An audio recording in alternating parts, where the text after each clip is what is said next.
বৌদি এটা সুন্দরী। কালী কালী কালী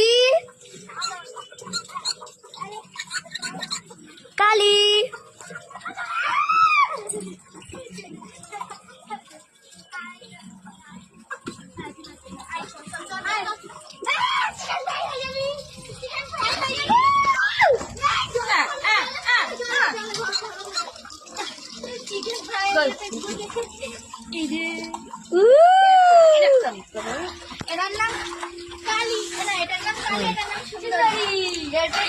হ্যালো গাইস, এই যে বিকেল এখন 5টা বাজে। তো হচ্ছে সোনালি আর কালী এখন ঘরে ঢুকবে। তো এদের ছেড়ে দেওয়া হবে, এরা নিজেরাই ঘরে চলে যাবে। তো এই হচ্ছে